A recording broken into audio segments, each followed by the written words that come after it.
Do you like my earrings? I've got the ankh as well to go with it. I'll explain about the ankh later. Now, what can you expect from my YouTube channel? Well, I'm so full of stories. It's quite difficult to know, and I might not keep to this, but this list that I'm going to give you now, but it will be round about what it is. We'll be looking at the mysteries of the boy king's life and some of the tales of the gods of Egypt and about the Amduat, what happens in the 12 hours of night in the underworld. That's pretty interesting. And then there's the Book of the Dead. Now, lots of films have been made about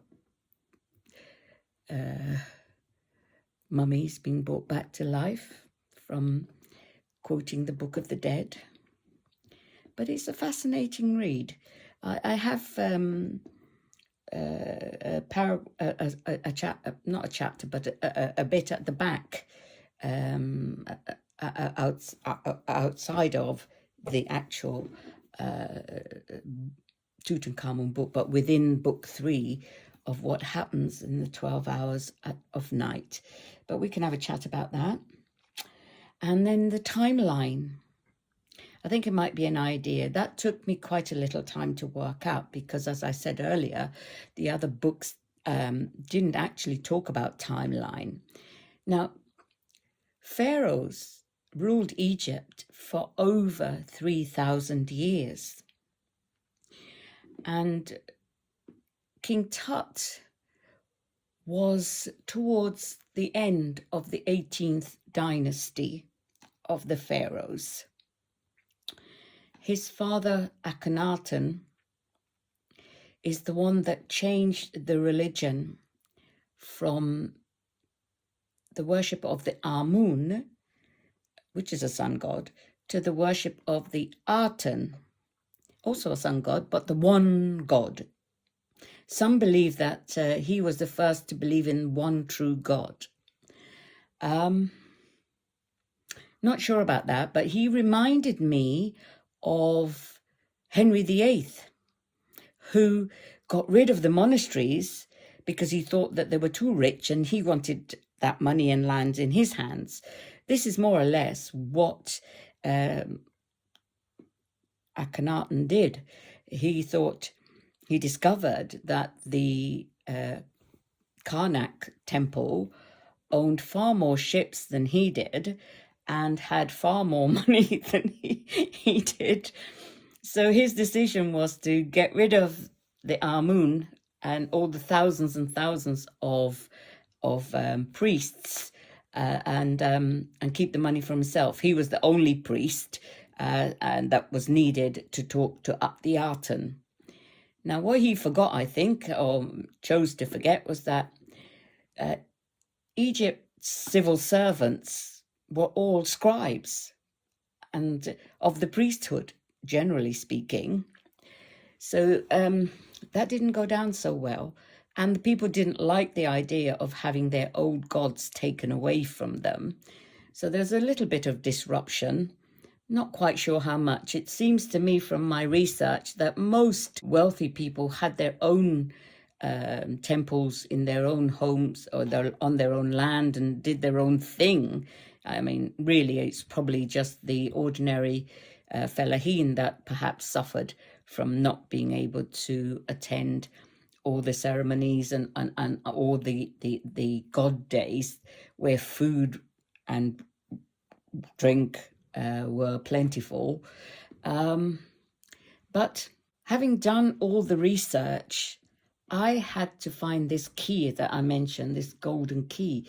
So I put away all the books and the notes and just let the information marinate in my mind, my brain. And then it occurred to me that what did Tutankhamun, or Tutankhamun as he was then first known, what did he do after the death of his father and he became the Pharaoh, that's all dealt with in book 2, by the way, so I won't give away too much, but it's known he changed the religion from the Aten back to Amun. Now, let's look at this bit of information.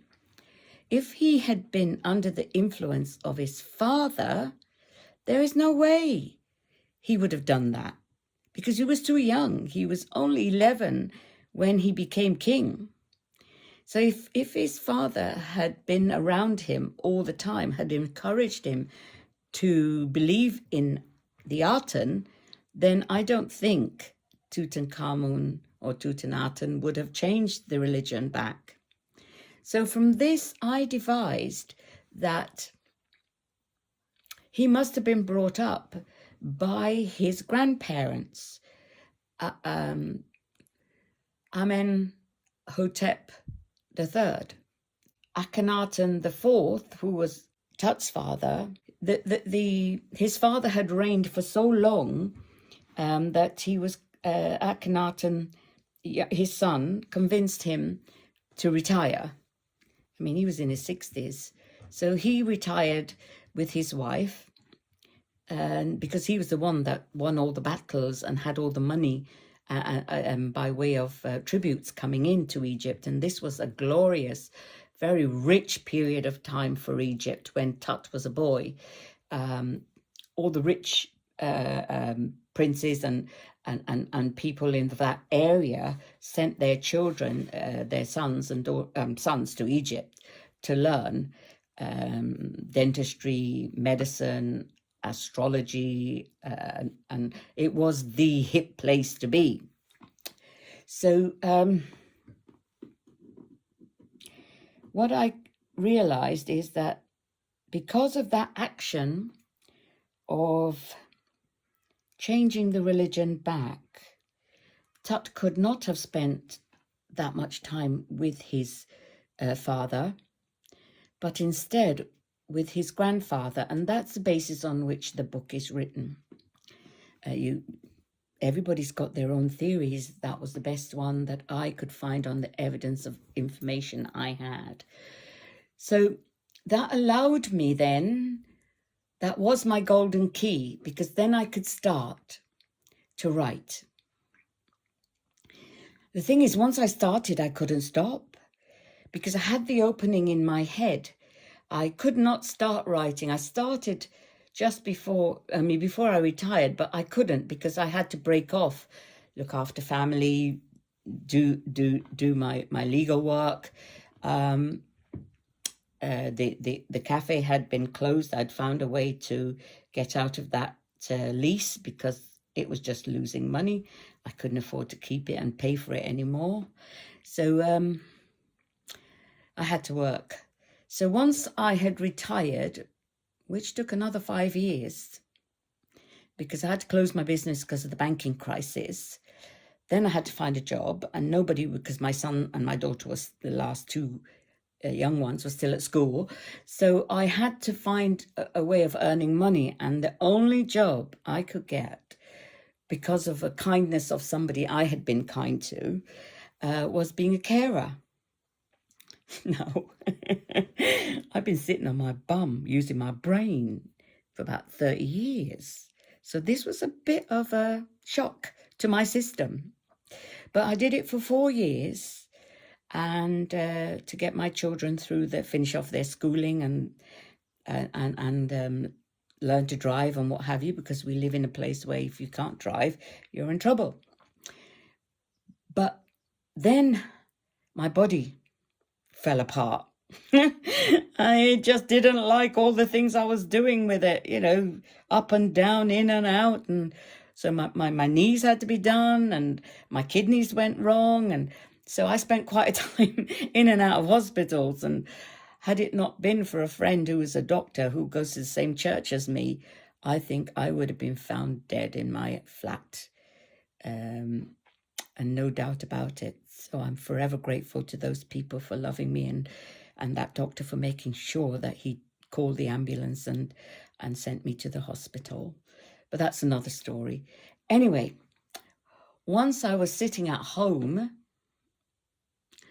recovering, I thought, wait, now's the time to start writing.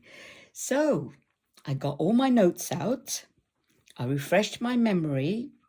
I got this piece of paper where I had just started the first paragraph of the first chapter. And there we go. You know, I thought I was doing brilliantly. And then I found a book. My son, my oldest boy, who's in America, he told me about a book. Because what do I know about writing? I know about writing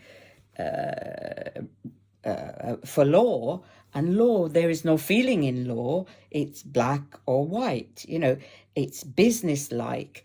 Whereas writing a story about somebody's life, it has nuances, it has feelings, it has different, because as I was doing the drafting, my friend who was reading for me, I had a couple of them, poor things, and they said, well, Aisha, what about this? What about that? You know what I discovered? I discovered difficult things that have happened in my life. I locked away in a box because I didn't know what to do with them. And in the story, I was doing the same thing. So writing these books has been so cathartic for me. It's allowed me to open up boxes in my mind that have been locked away for ages and actually face the emotions, a lot of them negative and positive, you know, and all these emotions. And then I was happy to rewrite. My son sent me notice of this thing about the book that Stephen King. He's an amazing chappie, such an amazing brain and ideas and the way he puts them forward. I don't read his books because I'm a scaredy cat, but I have seen some of the films.